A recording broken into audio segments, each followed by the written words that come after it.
Paz de Cristo, irmãos. É um prazer, é um privilégio imenso, mais uma vez, poder compartilhar com vocês das Escrituras, um pouco do que Cristo fez, do que Ele faz, das suas propostas para a nossa vida como seus filhos amados. Amém? Antes de compartilhar essa palavra, eu queria fazer uma oração com você. Feche os teus olhos onde você está, se você puder, e ore comigo. Pai amado, maravilhoso Deus, Tu és Senhor e Rei, Tu governas sobre tudo e sobre todos. Teu trono está nos céus. Tu és soberano. Tu tens o domínio de todas as coisas em Tuas mãos, Pai. Nada acontece fora da Tua sabedoria, fora do Teu conhecimento, pois todas as coisas estão sob o Teu controle. E em tudo há um propósito. Então te damos graça nesse dia, porque temos vida, porque temos ar em nossas narinas, nosso coração bate ainda.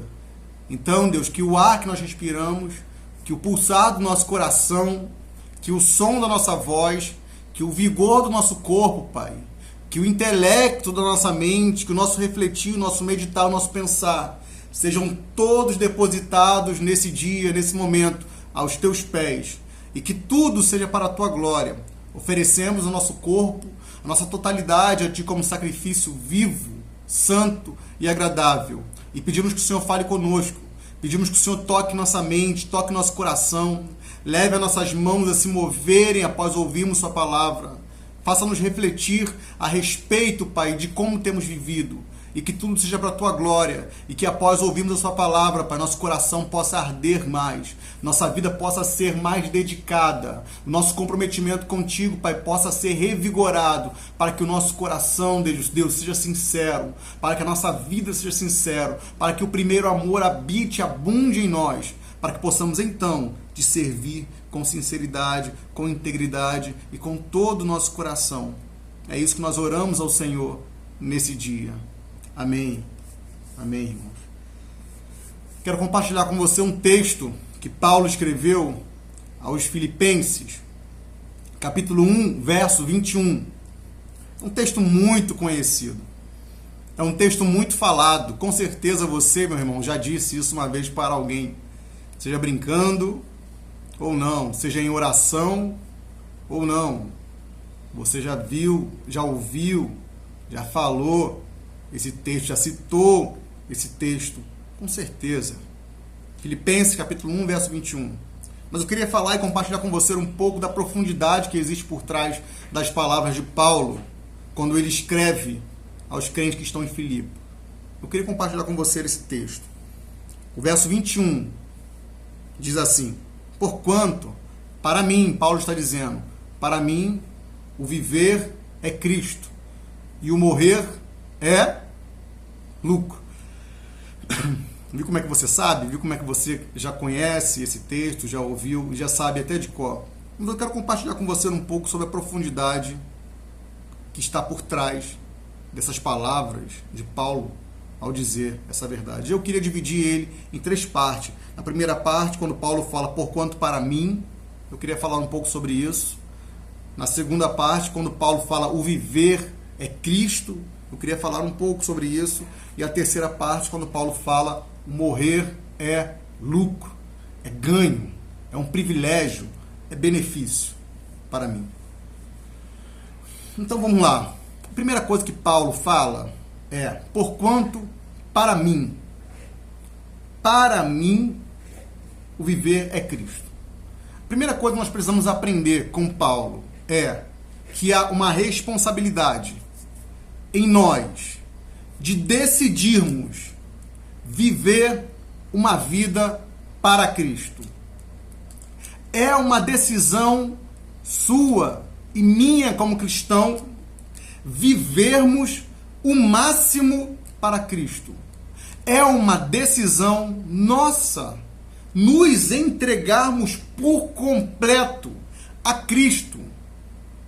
É uma decisão nossa sermos mais intensos, sermos mais entusiasmados naquilo que é concernente a Cristo, ao reino, ao serviço a Deus. Paulo está dizendo, para mim, é uma decisão minha. Viver é Cristo. Viver para mim é expressar Cristo por onde eu passar e nada mais. Viver para mim é honrar Cristo com a minha vida de santidade, de santificação, apesar da carne que habita em mim e que em todos os momentos eu travo uma luta para com ela. Pela manhã até o fim do dia há uma luta entre meu espírito e minha carne. Paulo diz em Romanos capítulo 7. Apesar desse desafio, apesar da luta constante dentro de mim, eu decido viver para Cristo. Eu decido, para mim, o viver é Cristo. Eu decido dedicar-me completamente a esse Deus.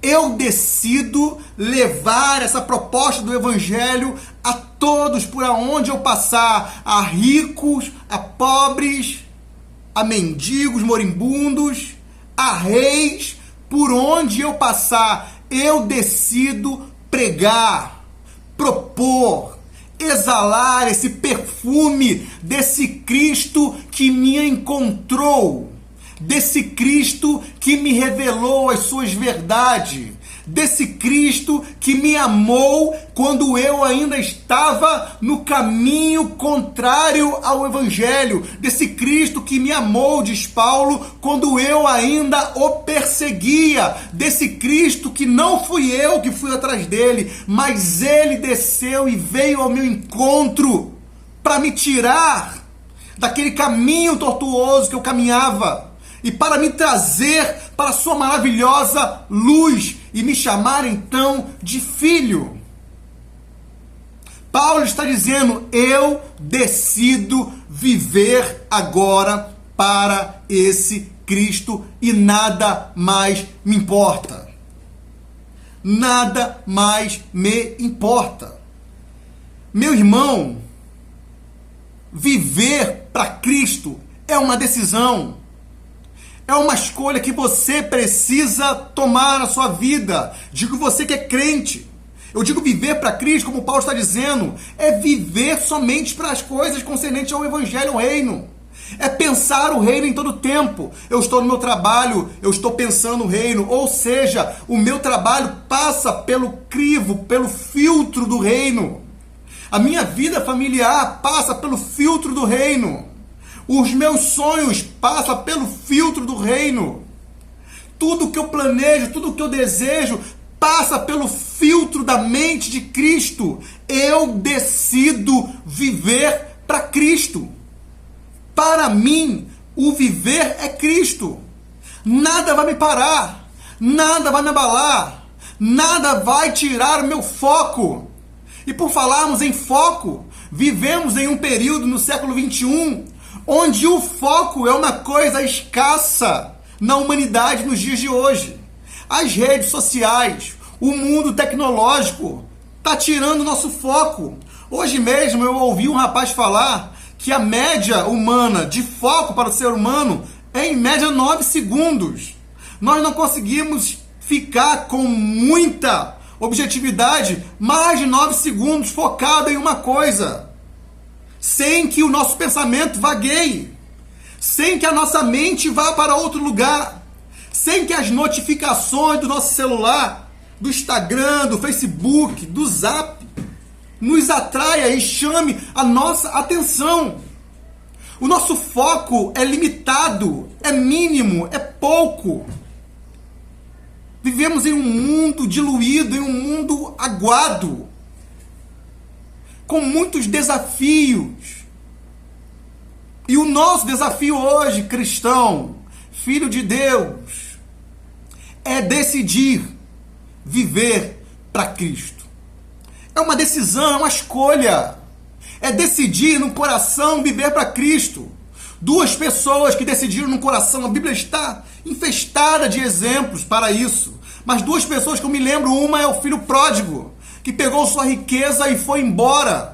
Foi viver sozinho, abandonou o pai, abandonou a sua casa, abandonou um lugar seguro e foi viver a sua vida. Nos primeiros dias ele aproveitou, nos primeiros dias foram prazerosos, nos primeiros dias trouxeram alegria, ainda que passageira, para a sua vida, mas ele se satisfez nos primeiros dias. Mas conforme o tempo foi passando, o dinheiro foi acabando, os amigos foram o abandonando, a tristeza foi se aproximando dele e então ele passa a enxergar a sua vida não mais com a beleza que ele achava que ela tinha.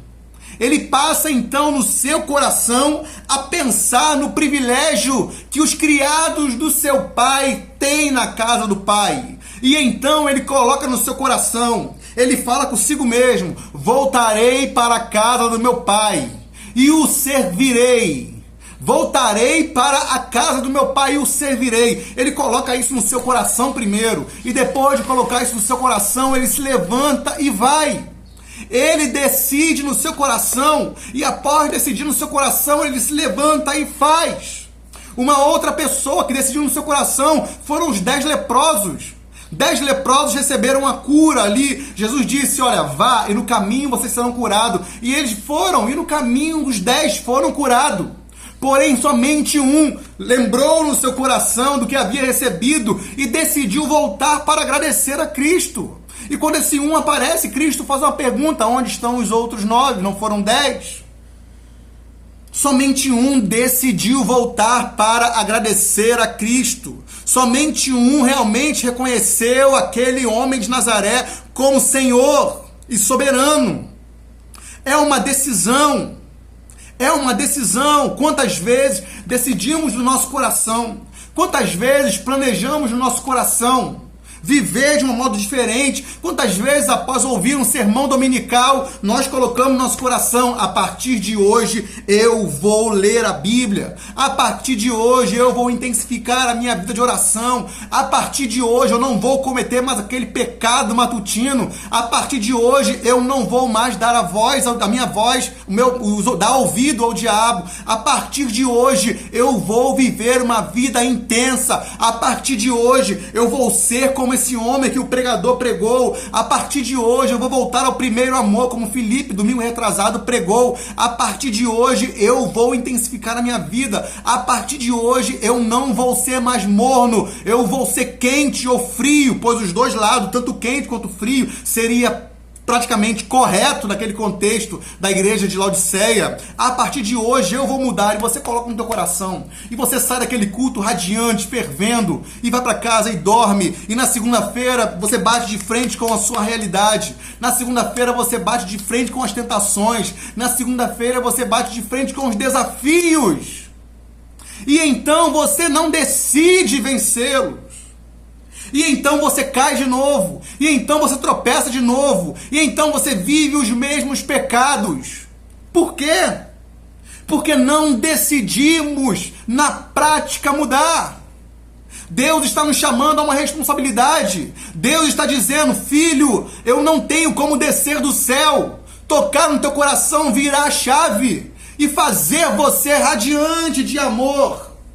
Radiante de amor. É necessário que a tua responsabilidade, é necessário que você responda, é necessário que você decida, é necessário que você se levante, é necessário que você se posicione. Esses dias eu preguei aqui também a respeito de Josué ser valente. É necessário que você seja homem, seja valente, digo um homem no sentido humano. Seja valente, decida mudar. Há uma responsabilidade sua, meu irmão. Há uma responsabilidade sua em se comprometer, nossa. Há uma responsabilidade nossa em nos disciplinar, em colocar algo como objetivo e lutar por aquilo. E lutar por aquilo e dedicar-se àquilo, custe o que custar. Paulo disse: para mim, o viver é Cristo. Eu decido viver por Cristo. O segundo ponto é viver é Cristo. O primeiro ponto é porquanto para mim há uma decisão que nós precisamos tomar, como Paulo decidiu aqui, ele diz, para mim, a minha responsabilidade, essa é a minha decisão, essa é a minha opção, esse é o desejo do meu coração, e é isso que eu vou fazer. É minha responsabilidade, eu decido. E em segundo ponto, viver é Cristo. Ah, meu irmão, Paulo está dizendo que 24 horas do seu dia, em tudo que ele fizesse, vivia, Cristo estaria inserido. Paulo está dizendo que onde ele estivesse, na sua vida profissional, trabalhando, fazendo as suas redes, ou pregando o evangelho para os filósofos, para os fariseus, para os gregos, para os gentios, para os judeus que aparecessem no seu caminho, tudo seria para a glória de Cristo.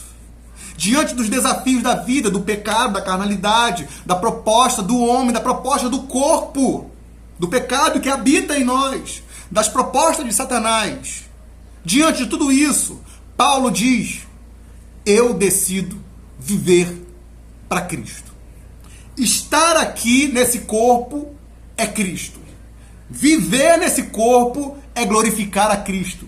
Viver nesse corpo é honrar a Cristo. Viver nesse corpo é honrar o sacrifício dele. Viver nesse corpo é viver de modo que ele olhe para nós hoje, para mim hoje, diz Paulo, que ele olhe para mim hoje e sinta prazer em dizer, essa é a recompensa do meu penoso trabalho. Viver para mim é honrar o sacrifício de Cristo. Viver para mim é testemunhar sobre Cristo. Viver para mim é ser Cristo para as pessoas. Viver para mim é pensar como Cristo. Viver para mim é falar como Cristo. Viver para mim é amar como Cristo. Viver para mim é se doar como Cristo. Viver para mim é se cansar como Cristo. Viver para mim é se fadigar, é se gastar e se deixar se gastar pelos outros, por Cristo. O viver é Cristo. O estar aqui nesse mundo é corresponder a esse amor belo que a beleza... Faltam palavras para expressar, para descrever esse amor sacrificial de Cristo. Que amor maravilhoso, que sacrifício belo. Que Jesus bondoso, que rei foi esse? Que abriu mão do seu reinado, se fez homem, se humilhou como? Assumindo a forma de servo, ele foi servo, ele serviu, ele cuidou, ele lavou pés, ele foi humilhado, ele foi cuspido no rosto. Tudo isso, Paulo entendeu, tudo isso, para que eu, diz Paulo, pudesse hoje viver a minha vida para Ele. Então viver para mim é Cristo. Sofrer aqui nesse mundo é continuar, é dar continuidade aos desafios, ao sofrimento de Cristo. É um prazer, é um privilégio. Diz Paulo, viver para mim é Cristo. Viver para mim é Cristo. Meu amigo, onde está o teu tesouro? Onde está aquilo que é importante para você? Aonde você tem depositado aquilo que é mais importante para o ser humano na vida, que é o tempo? Onde você tem depositado o tesouro do seu tempo? Me lembrei daquela mulher agora, que na casa do fariseu, ela chegou por trás dos pés de Jesus, começou a chorar aos pés de Jesus, uma mulher pecadora. Ela começou a chorar aos pés de Jesus, enxugar com seus cabelos, e ela começou a beijar os pés de Jesus, e ela começou a ungir os pés de Jesus com um óleo, um perfume muito caro e preciosíssimo. Aonde você está depositando a sua preciosidade, irmão? Aonde aquilo que é importante para você, você tem colocado? Paulo está dizendo, viver para mim é lucro, viver para mim é Cristo, perdão. Viver para mim é Cristo. Eu vou viver desesperadamente, completamente para esse Cristo, para honrá-lo, para glorificá-lo, para fazê-lo conhecido por aonde eu for. Viver é Cristo. O terceiro ponto, Paulo diz assim: e morrer para mim é lucro. Paulo, quando escreve essa carta, ele está preso em Roma. E essa é a carta, uma das cartas conhecidas como Carta da Alegria, onde Paulo incentiva os seus leitores a se alegrarem. Regozijai-vos no Senhor. Outra vez vos digo, regozijem no Senhor. Alegrem-se no Senhor. Como alguém preso, como alguém ameaçado pela morte, pode aconselhar o outro a se alegrar? Como? É possível isso? E a resposta que Paulo nos dá é sim, é possível. Mas como é possível Paulo, preso, ameaçado de morte, ainda assim se alegrar e dizer: morrer é lucro? Como é possível? Irmãos, o meu contexto do século XXI, aqui Brasil, dizer essa palavra, morrer é lucro, é mole.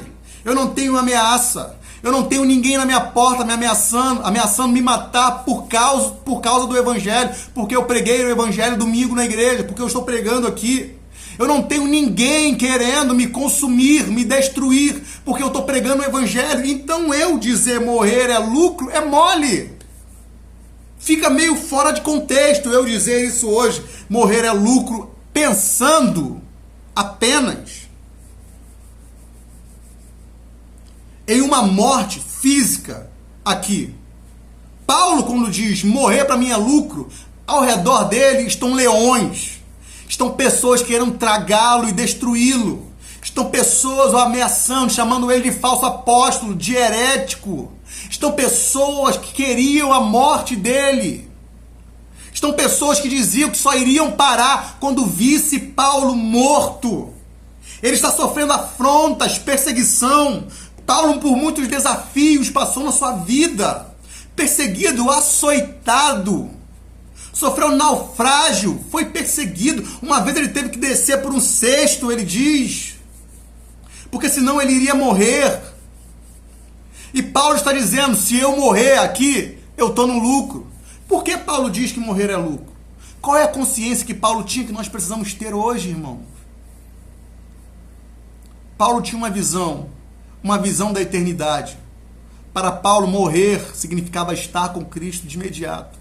Para Paulo, sempre significou morrer, fechar os olhos aqui e abrir os olhos na eternidade. Para Paulo, significava morrer, estar com Cristo, olhar nos olhos de Cristo e poder dialogar com Ele, poder conversar com aquele Cristo que entregou a sua vida por Ele, por Paulo. Morrer significava para Paulo estar diante de um Deus digno de toda adoração. Morrer para Paulo significava estar em um jardim belo e maravilhoso. Morrer para Paulo significava se desvencilhar desse velho homem, dessa carnalidade, desse pecado que nos tenta tanto. Morrer para Paulo era estar naquela casa que Cristo disse em João 14, ir preparar e voltar para nos buscar. Morrer para Paulo era estar para sempre no seu lugar. Morrer para Paulo era estar agora eternamente naquele lugar onde ele veria face a face Cristo, onde ele se encontraria com todos os homens exemplares das Escrituras, onde ele se encontraria com Abraão, com Moisés, com Josué, com Caleb. Morrer para Paulo era estar com esses homens, era ver Davi. Morrer para Paulo era estar com Elias, era conhecer Elias e Eliseu. Morrer para Paulo era ver todas aquelas pessoas do seu tempo que foram mortas, que foram sacrificadas por amor a Cristo. Morrer para Paulo era encontrar aqueles homens que ele mesmo participou da morte ali como exemplo. A morte de Estevão, que Paulo consentiu, que Paulo estava ali corroborando e colaborando para aquela morte. Morrer para Paulo era poder olhar nos olhos desses homens. Morrer para Paulo era se encontrar com a igreja que está no mundo, com a igreja sofrida e perseguida pelo mundo. Morrer para Paulo era estar para sempre no céu. no nosso lar, na nossa casa. Por isso que para Paulo morrer era lucro. Por isso que Paulo vai dizer que morrer para ele era bem melhor. Era muito melhor morrer para ele, porque morrer era estar com Cristo. Meus irmãos, esse evangelho não mudou. Essa proposta das Escrituras não mudou, continua a mesma. Deus continua nos chamando. Deus, nesse momento, falou conosco a respeito de que nós precisamos decidir. Nós precisamos tomar a responsabilidade em sermos alguém melhor, em sermos alguém mais dedicado a Deus, em conhecermos mais as Escrituras, em estudar, em amar, não apenas conhecer as Escrituras como leitura no seu intelecto, mas no seu coração, experimentar esse Deus que só é possível experimentá-lo à medida que a gente vai o experimentando nas Escrituras. É uma responsabilidade nossa. Nós precisamos decidir como Paulo decidiu para mim. Viver é Cristo. Viver é Cristo é dedicar-se completamente a Cristo. É amá-lo de todo o coração. Ele não merece menos do que tudo que somos e temos. Porque o que ele deu para nós foi tudo o que ele era. Ele deu a sua vida. Ele abriu mão de tudo, da tua glória. Ele abriu mão do seu reinado. Ele não abriu mão de um reinado temporário. Ele abriu mão do seu reinado eterno lá, com Deus, Pai, para vir aqui, se humilhou, assumiu a forma de servo, como diz Filipenses. E agora a nossa resposta a esse sacrifício é viver para Ele, como Paulo disse, por isso que eu vivo para Cristo. Por isso que eu vou viver os meus dias somente para Cristo. E se eu morrer no meio dessa caminhada, e se algum dia eu morrer como Paulo morreu, foi decapitado, e ele não estava triste por morrer, ele morre ali feliz. Ele sabia que se ele fosse para Roma ele iria morrer, e ele vai. Ah, irmão, morrer é lucro porque há uma eternidade nos esperando. Morrer é lucro porque nós estaremos livres desse pecado que nos abala tanto. Morrer é lucro porque nós veremos Deus, nós veremos o pai Abraão. Nós aqui, dizendo eu e você, veremos Moisés, veremos Paulo, veremos os discípulos, veremos os profetas, veremos Elias, que orou e fez fogo do céu cair. Veremos esses homens que foram exemplos para nós, que nos ensinaram muita coisa. E em suma, nós veremos Deus face a face como Ele é. E o que há de mais importante nessa vida do que vê-lo e estar com Ele para sempre, irmão? Então que nessa noite, essa palavra nos traga esperança. Essa palavra nos traga inspiração. Nos traga um comprometimento, um incentivo, um encorajamento de vivermos uma vida intensa para com Deus. Para esse ano de 2001, o ano não muda, continua tendo 365 dias. O que muda somos eu e você. Decida viver para Cristo. Compreenda que morrer é lucro, que a eternidade nos aguarda, que morrer é Cristo. Morrer é lucro.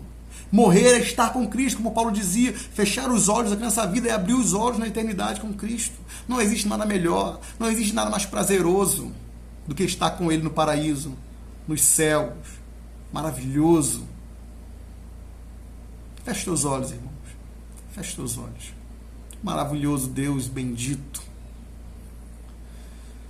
Ai, nossa alma anseia por Ti, Pai. Como os guardas pelo romper da manhã. Nossa alma anseia por Ti como a corça suspira pelas águas, como a Larissa falou esse domingo. Nossa alma anseia pela Tua presença. Nós desejamos, nós ansiamos estar contigo. Nós queremos Te servir, Pai. Por isso pedimos nesse momento, Senhor, nos ensine, nos dê força, nos fortaleça. Nós queremos decidir, nós iremos decidir viver para Ti. Nós iremos decidir Te conhecer mais. Nós iremos decidir fazer as coisas concernentes ao Teu reino. Nós iremos decidir viver Cristo aqui na terra. Nós iremos decidir santificar a nossa vida em Ti, na Tua palavra. Nós iremos decidir viver Cristo por aonde nós passarmos. Nós iremos decidir testemunhar do Senhor. Nós iremos decidir nos comprometer com os compromissos do reino. Nós iremos decidir, Pai, servi-lo com entusiasmo e com tudo que temos e somos aqui. Assim como Paulo te serviu, Pai. Assim como Paulo não mediu, Pai, esforços para se dedicar e para se entregar a Ti. Nós queremos viver isso também. Nós queremos experimentar essa realidade de viver Cristo intensamente aqui também, Pai. Dai-nos esse Espírito, encha-nos com esse vigor, Pai, que havia no coração de Paulo e nos leve a dedicar tudo que temos, tudo que somos ao Senhor. E nos dê uma consciência, Pai, em meio a esses dias que nós vivemos, de mortes, Pai, de pessoas, Pai, que nós conhecemos e amamos, Pai, partindo em massa. Nos ensine a compreender que o morrer, Pai, é lucro. Nos ensine a compreender que o morrer é estar com Cristo. Nos ensine a compreender que o morrer é conhecer todos aqueles que morreram por causa de Deus e do Evangelho de Cristo. Nos ensine, Pai, que morrer é estar no paraíso contigo. Nos ensine, Pai, que morrer é se desvencilhar, se desfazer dessa carnalidade que habita em nós enquanto aqui. Nos ensina, Pai, que morrer é estar para sempre em lugar de paz, de alegria, de plena satisfação, onde a morte não mais nos afetará, onde a dor, onde a doença não mais haverá, onde só veremos o Senhor face a face, onde a nossa vida, nossas expressões serão adoração àquele que nos criou para o louvor da sua glória. Essa é a minha oração, esse é o desejo do meu coração, para mim, para esses que estão nos vendo nesse momento, que o nosso coração, Pai, arda por Ti, Pai. Que a nossa vida, Pai, seja cada dia mais como uma carta a Deus aberta para o mundo, para que eles possam ler e encontrar Cristo. Em nome do Senhor Jesus. Essa é a nossa oração. Amém. Amém, irmão. Deus abençoe sua vida. Deus abençoe a sua vida. Amém.